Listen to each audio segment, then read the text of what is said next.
Y recordemos más o menos lo que hemos estado viendo estos días. Dentro de ello estuvo el aprendizaje por medio de los horarios, de los planes, dónde debemos estudiar y más o menos cuáles deben de ser la mesa o la silla que nosotros debemos utilizar y que debemos tener cerca de nosotros. Para ello, vamos a tener un breve repaso, así como lo tuvimos anteriormente, con unas preguntas. ¿Está bien? Entonces sí les voy a pedir mucho su participación y vamos a empezar con la primera pregunta. ¿Dónde estudiar? Que es la altura normal de un escritorio, según el libro de texto, debe ser de 75 centímetros, de 70 centímetros, de 1 metro o de 65 centímetros. ¿Cuál es la respuesta correcta? Pueden revisar sus notas o sus apuntes que tengan de la clase del día de ayer. Recuerden, la altura normal de un escritorio según el libro de texto. Pueden escribirlo en el chat o decirlo.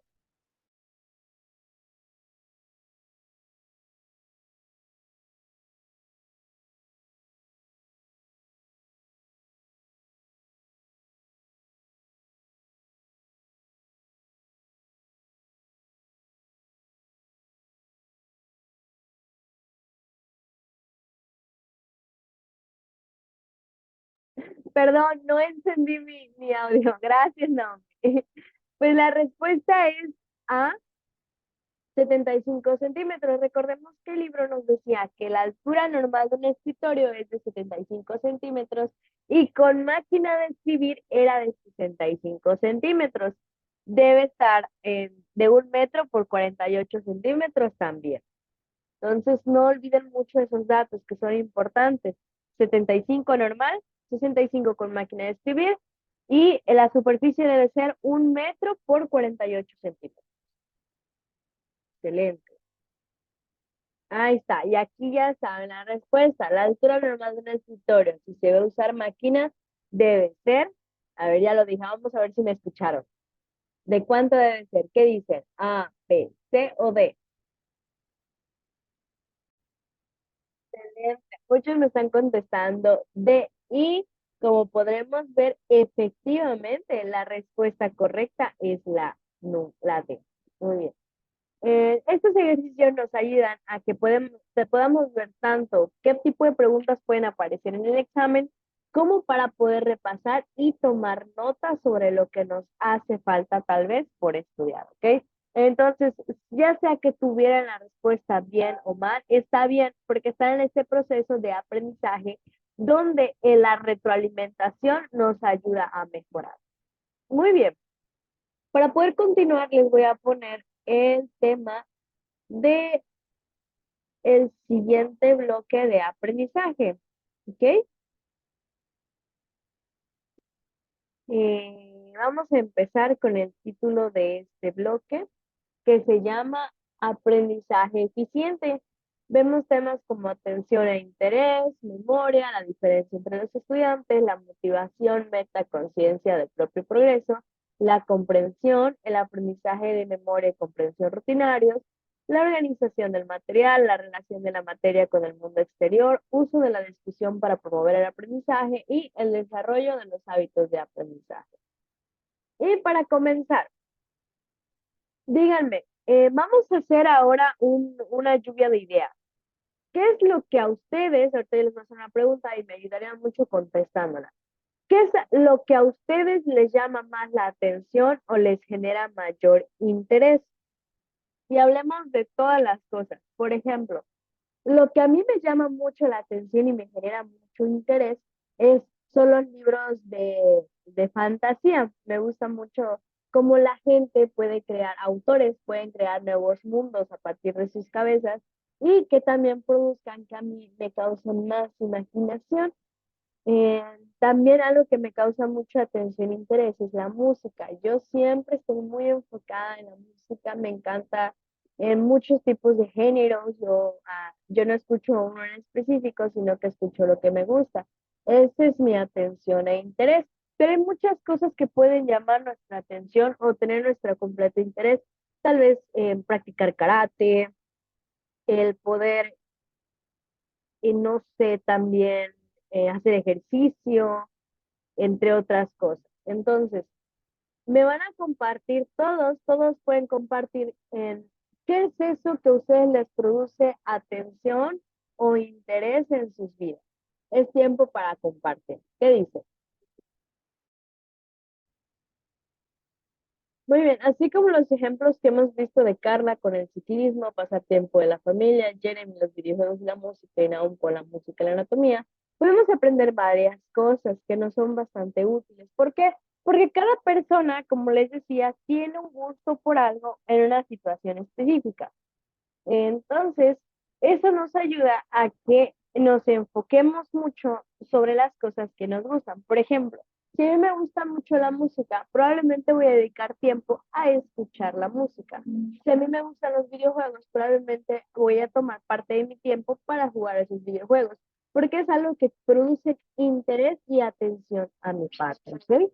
Entonces, vamos a empezar. Esta fue una pequeña introducción al tema, gracias a los que participaron, porque nos ayuda a hacer un poquito más rica la información que nosotros aprendemos, ¿ok?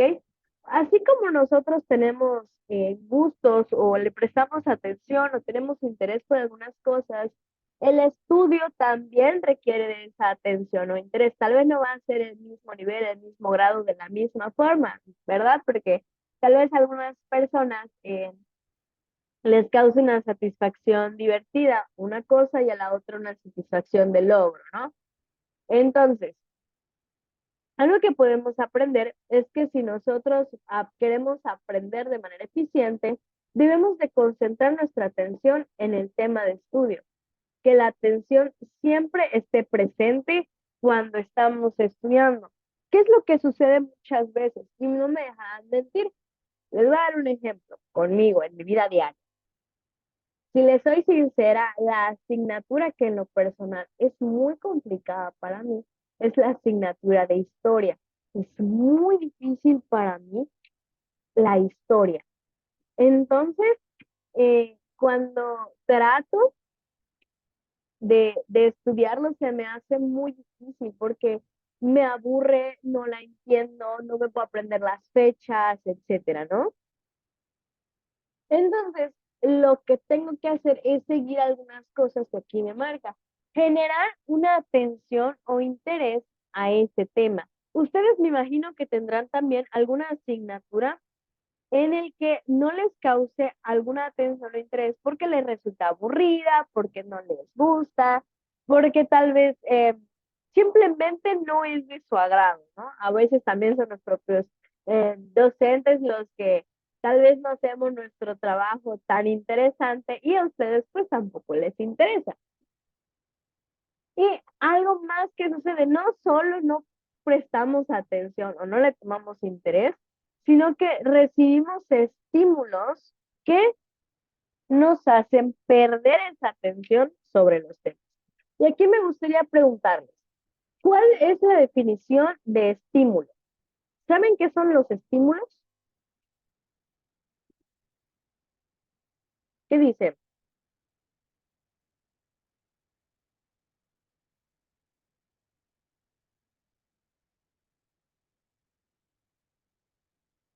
Con motivación, veamos, ¿qué son estímulos? ¿Cómo definirían los estímulos? Tiene que ver parte con la motivación, sí.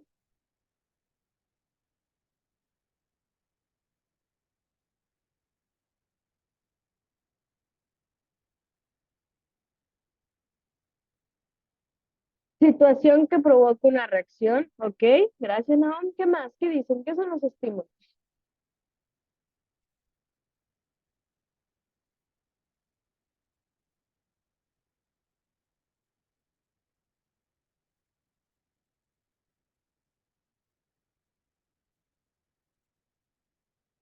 Mm,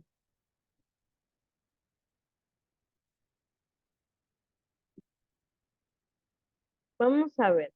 Si les puedo poner una definición de lo que son los estímulos, vamos a ver. Si buscamos en el diccionario de la Real Academia Española, El estímulo es cualquier factor que puede desencadenar un cambio físico o de conducta. Así como decían, es una situación que provoca una reacción. Sí, produce una reacción que puede ser conductual o física. Y sí puede ser provocada muchas veces, como decía Carla, por medio de las motivaciones. Sin embargo, ¿cómo podría ser ese estímulo? Un ejemplo puede ser la música, ¿no? La música genera un estímulo y muy probablemente por escuchar ese estímulo me va a hacer cambiar mi conducta de estar prestando atención a una cosa a mover mi atención hacia otra cosa. Y nuestro cerebro, como dice aquí, nunca deja de recibir esos estímulos. Estos cambian sin cesar, pueden ser ruidos, imágenes o cosas que pasan. Les voy a dar un ejemplo. Que yo esté comiendo mi torta y de repente aparezca una mosca. Pasé mi concentración de estar comiendo mi torta a pasar a ver esa mosca. Esa mosca fue un estímulo porque produjo que mi cabeza se concentrara en otra cosa. ¿Ok? ¿Sí se entiende esa parte de los estímulos o quedan dudas?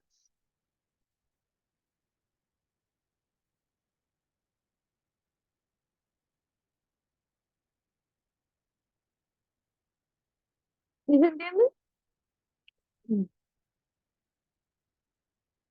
Ok. Porque estos estímulos están constantemente alrededor de nosotros y normalmente solo se atiende por breves segundos a uno de estos estímulos. Le prestamos atención en algún momento. Normalmente, al querer estudiar, está decidiendo prestar atención a unas cosas, la parte de la obra objeto de estudio. Por lo tanto, debe comenzar por desentenderse de estímulos innecesarios. ¿Cuáles son esos estímulos innecesarios? Aquí está la definición: agente físico, químico, mecánico, etcétera, que desencadena una reacción funcional en un órgano. Y aquí viene la pregunta: ¿cuáles son los estímulos que se consideran innecesarios? Antes de pasar, chicos, me gustaría hacer otra lluvia de ideas. Compartan conmigo cuáles son esos estímulos innecesarios que podemos tener a la hora del estudio. Compartan cuáles son esos estímulos innecesarios. Ya aquí vimos la definición de estímulos y hablamos sobre qué es un estímulo. ¿Cuál sería ese estímulo innecesario a la hora del estudio? Es tiempo para que podamos compartirlo.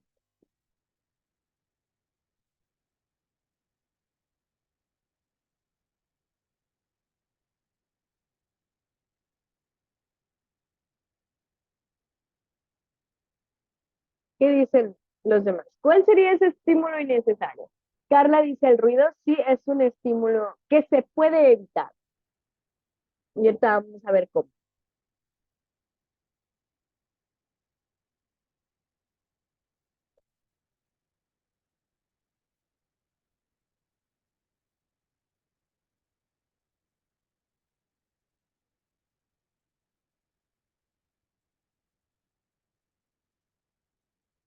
Carla ya nos dijo uno, que es el ruido. ¿Qué más? ¿Qué piensan los demás?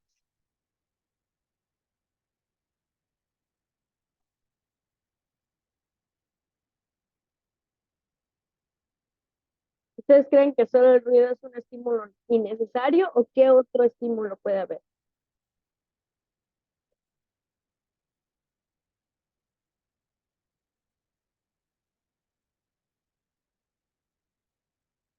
Jeremy, Rodrigo, Naum, Naomi. ¿Qué otro estímulo? Y los que están en clases grabadas también piensan: ¿qué estímulos innecesarios podemos encontrar alrededor?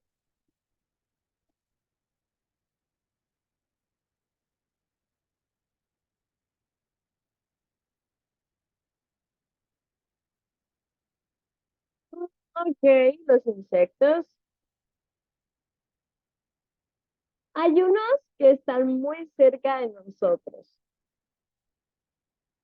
pero muy cerca. Y Jeremy, ok, el teléfono es un estímulo. Y muy probablemente a la hora de estudio innecesario si no lo usamos de manera adecuada.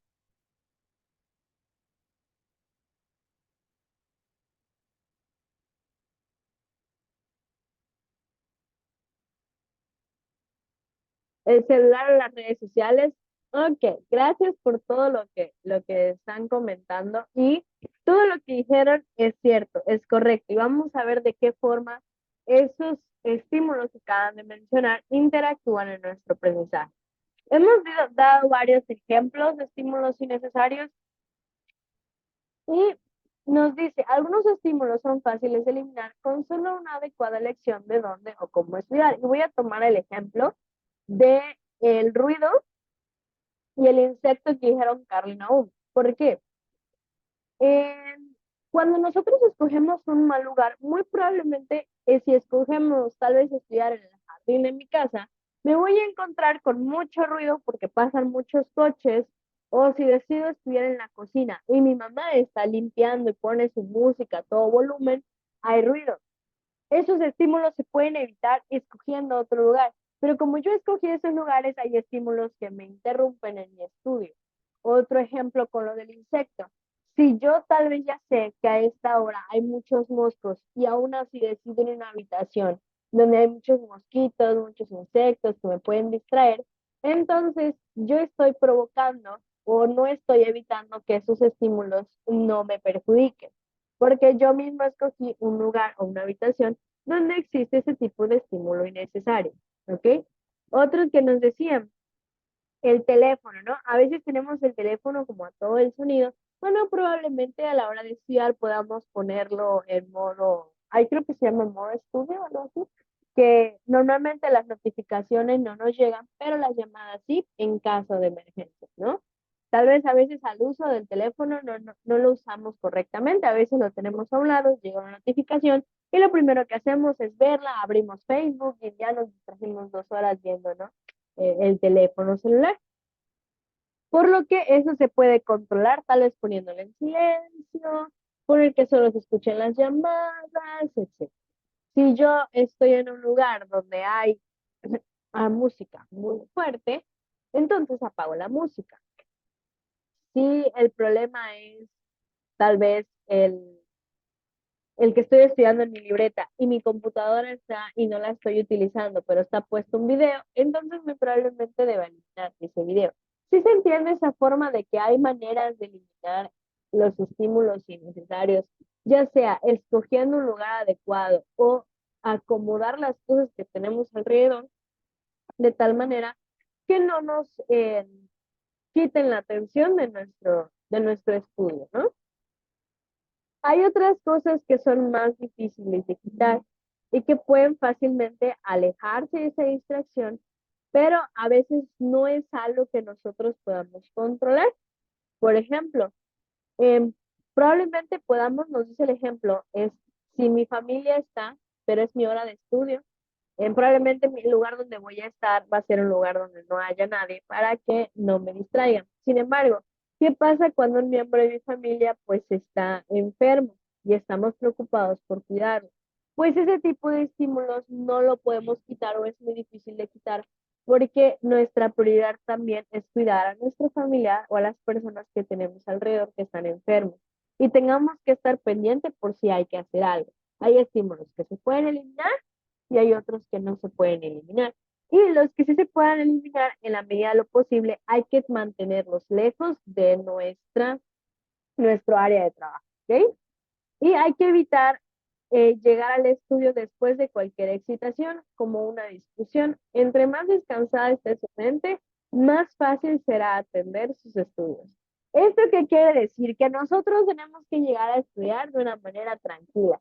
Si venimos de pelear, de jugar, de andar corriendo de un lado a otro, después de discutir, vamos a llegar muy agitados y nuestra mente va a estar muy acelerada y no se va a concentrar lo suficiente porque nuestra mente necesita un descanso. Por eso se recomienda que para estudiar tenemos que estar relajados y nuestra mente debe estar más relajada y es más fácil aplicar el estudio.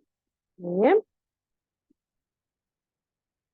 bien. Por ejemplo, aquí vemos en esta imagen uno de los estímulos que pueden distraer a esa persona, ¿no? Existen redes sociales, el teléfono, que estén muy altas las notificaciones, y esto va a producir que el estudio sea más complicado, ¿no? Ok. Antes de continuar, vamos a tomar un descanso de 5 minutos para poder continuar. Es como les dije, ahorita es un poquito de información teórica y puede ser un poquito pesado. Entonces, espero que hayan tomado notas, revisen si sus notas están correctas. Antes de continuar, reanudar el video. Y recordemos que estábamos hablando sobre la atención y el interés y que debemos eliminar estímulos innecesarios para eh, poder hacer o tener un mejor estudio, ¿ok? Pueden tener otras muchas cosas que atender. Estas no van a resolverse con solo preocuparse por ellas cuando estudian. El mejor modo de afrontarlas es a través de la lista o el horario que usted debe haber hecho en la lección anterior. Muy bien, me gusta mucho cómo lo dice acá. Puede haber muchas cosas que nos preocupen, pero no podemos resolverlo en el estudio. Para eso nos sirve el poder hacer una lista de tareas o un horario donde podamos poner o priorizar las actividades que son importantes y acomodarlos según nuestro horario. Es decir, si probablemente tenemos que pagar la luz, no podemos estar pensando todo el tiempo que estudiamos, ay, tengo que pagar la luz, tengo que pagar la luz. Sí, para eso ya establecimos un horario y un día en donde vamos a apagar la luz. ¿Ya vieron la importancia del horario? De qué tan importante es acomodarlo y que nosotros podamos establecer nuestras prioridades también dentro de ese horario junto con las actividades. Y nos dice posteriormente, su horario de trabajo determina de un modo general sus sesiones de estudio. Una vez determinadas estas, anote las horas en las que va a realizar las otras cosas que tenga en mente, como las compras o visita al abuelo. Ese es un ejemplo, ¿verdad? Esta sola lista le asegura que todo será hecho a su debido tiempo. Y de este modo, su mente estará despejada y dispuesta a concentrarse en el estudio. Se recomienda, total y completamente se recomienda que nosotros podamos hacer una lista de actividades que tenemos que hacer, tanto en el día como en la semana. Esto nos va a permitir que podamos estar más concentrados en las cosas que tenemos que hacer y que así no evitemos hacer otras cosas. ¿Qué nos pasa muchas veces? Vamos a regresar al ejemplo de la luz. Decimos, es que esta semana se acaba, pues es el tiempo límite para poder pagar la luz, pero se me olvida y no tengo ningún otro lugar donde haya puesto un recordatorio, un calendario, un mensaje y pues lo dejamos así nada más. Y tenemos en nuestro horario que tenemos que estudiar de 8 a 10 de la noche y en ese momento, ¡pum!, nos acordamos que no hemos pagado la luz y era el último día y mañana me la cortan si no la pago, ¿no? Entonces, ay, salimos corriendo, buscamos un cajero de CFE cerca o el que haya disponible y nos ponemos a recorrer toda la ciudad. El punto es que llegamos a casa cansados, ya son las 11 y ya no estudiamos y probablemente el examen sea el sábado en la mañana del día siguiente. ¿Qué es lo que pasó? No teníamos un horario o un día en el que dijéramos, el miércoles en la mañana, que no estoy desocupada a las 8 de la mañana, voy y lo pago. Pero no tenía una lista ni de prioridades ni lo tenía agendado en mi calendario. Por lo que hizo que una noche en la que estaba determinada a estudiar, no lo pudiera hacer. O sea, nuestros planes se arruinaron porque no supimos establecer bien nuestro horario y nuestras metas. Es importante que le pongamos importancia al estudio y a las cosas que son de nuestro día a día, ¿ok? ¿Qué más podemos aprender? Aun cuando tenga su mente despejada y concentrada en el estudio, de vez en cuando estos pensamientos llamarán su atención. Ideas, momentos o cosas que tenemos que hacer, aunque tengamos un horario, muchas veces habrá momentos en los que ideas o pensamientos van a estar en nuestra mente y nos van a interrumpir de nuestro aprendizaje. Y a medida de lo posible debemos tratar de evitarlos. ¿Qué pasa? El mismo ejemplo, estamos estudiando un lunes por la noche y yo sé que tengo que pagar la luz y de repente recuerdo, ay, no he pagado la luz. Ay, pero dije que iba a pagar el miércoles a las 8. Ah, bueno, ese pensamiento ya me distrajo, ¿no? Y por eso debemos tratar de que, aunque estemos concentrados en nuestros estudios y tengamos un horario, pues debemos ser, también evitar ese tipo de pensamientos. O cuando lo hagamos, tratar de como que no, no, no, ya me voy a concentrar y volver a concentrarnos en lo que estábamos haciendo. Un método provechoso es trabajar a buena velocidad. Dado que la atención solo puede mantenerse en un punto cualquiera por pocos segundos, pretender concentrarse durante mucho tiempo en un punto es un estímulo para el pensamiento errabundo, ocupe la atención en usted. Trabajando más rápidamente, usted libra los cambios de su atención de un punto a otro, pero ahora todos los puntos tienen que ver con sus estudios. ¿Qué nos recomiendan? Cuando nosotros estudiamos, a veces si nos concentramos tanto en solo una cosa, nos podemos distraer más. ¿Por qué? Porque nuestra mente se cansa, se aburre de siempre ver lo mismo.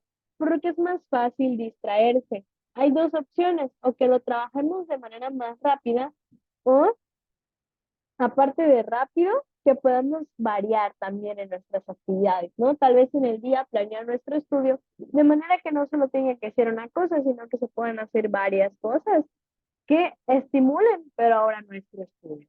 Eso es lo que nos quiere decir. Naturalmente, el interés dirige su atención. Nadie trabajará satisfactoriamente si estudia lo que no le interesa. Usted puede mantener su interés de varias maneras. Primero, utilice muchas fuentes de ideas y de información. Eso le ayudará a tener abundantes puntos de vista y de información. Y en segundo lugar, no trate de aprender un tema aislado. Procure relacionar siempre el tema con la vida diaria y en especial en su propia vida. ¿Qué es lo que nos quiere decir el libro de metodología de aprendizaje en este punto?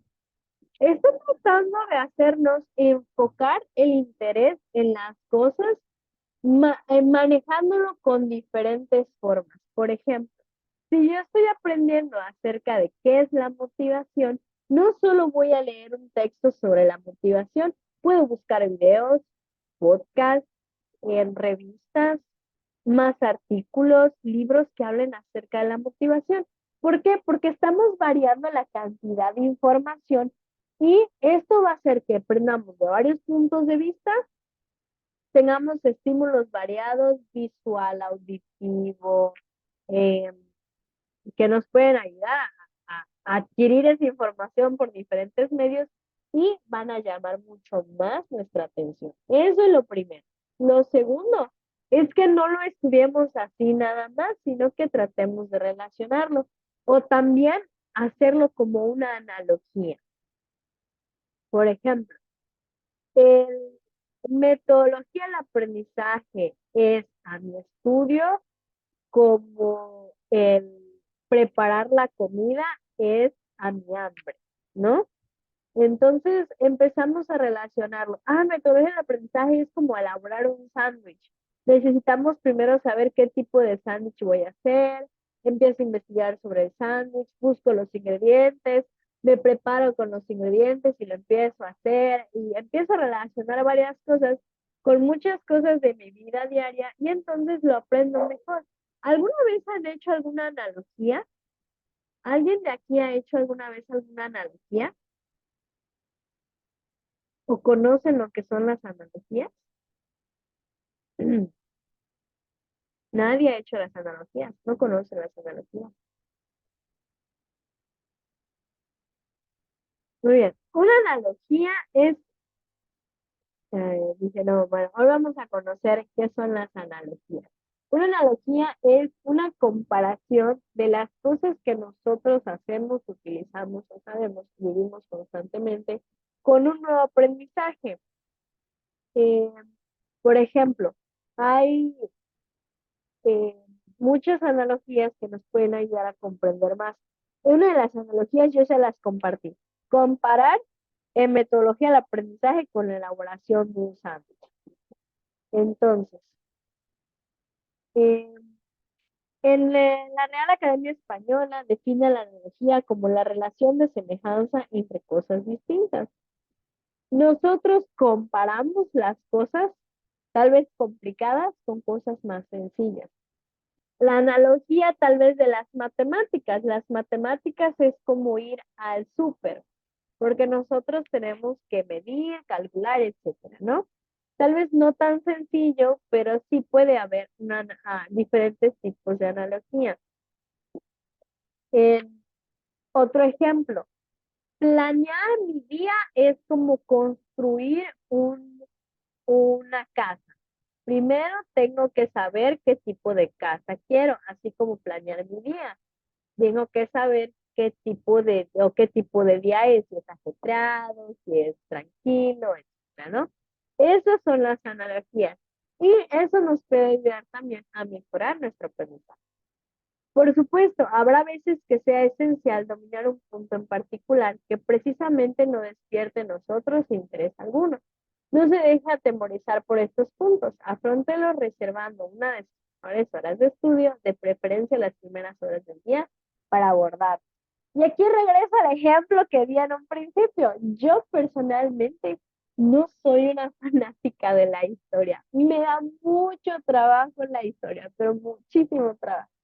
Y era muy difícil el poder estudiar historia sin cansarme, sin distraerme rapidísimo o querer hacer otras cosas. Yo siempre decía, ya no quiero más. Sin embargo, yo dije, me pasó mucho en la época de la prepa. Yo decía, a mí no me gustaría tener malas calificaciones, quiero hacer algo diferente. Y algo que apliqué de esta parte de atención e interés y me escribió luego en la universidad, porque eso de la historia pues no se acaba en la prepa, muchas veces en la universidad pues lo tienes que ver, que me ayudó mucho era precisamente esto que dice, que debemos afrontarlo reservando en una de las mejores horas de estudio. Y debo admitir que es tan cierto porque, bueno, me ayudó a poder comprender mejor el tema de la historia, el hecho de que yo lo buscara más interesante. ¿Qué empecé a hacer? Empecé a tomar el consejo anterior y en lugar de leer, empecé a ver más videos, pero me lo contaban como si fuera un cuento. Entonces fue más fácil para mí aprenderme las cosas.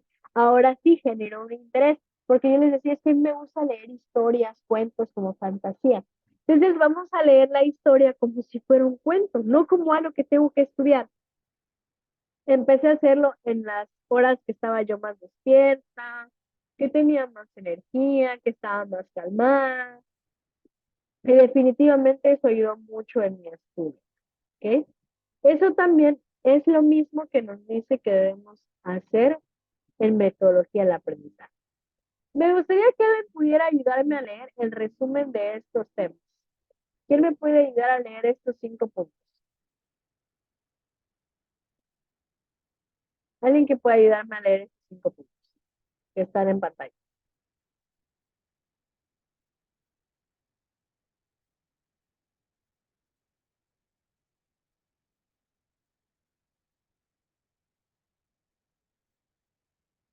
Alguien que esté disponible que pueda ayudarme a leer estos 5 puntos en pantalla. Yo lo puedo leer. Gracias, Naum. Dice, atención e interés, resumen. Suprima los estímulos inoportunos y relevantes, por ejemplo, ruido, hambre y frío. Haga una lista de los otros asuntos urgentes para usted. Póngalos en su horario.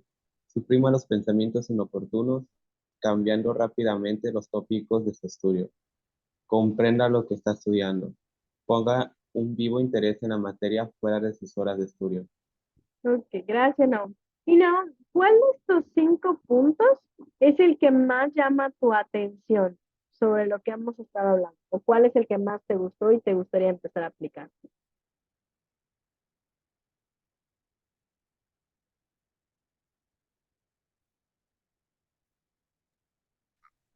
Creo que el punto número 5 de poner un vivo interés en la materia fuera de las horas de estudio.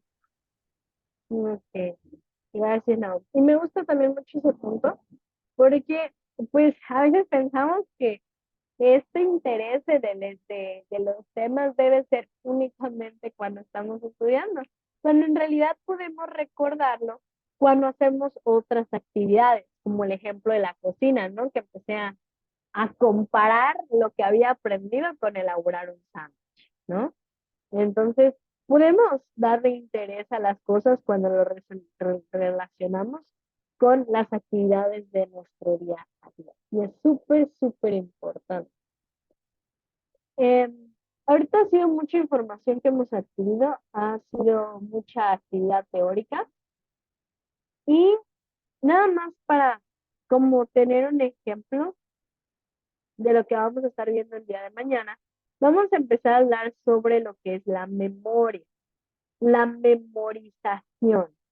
Pero aquí me gustaría adelantarme con algo importante.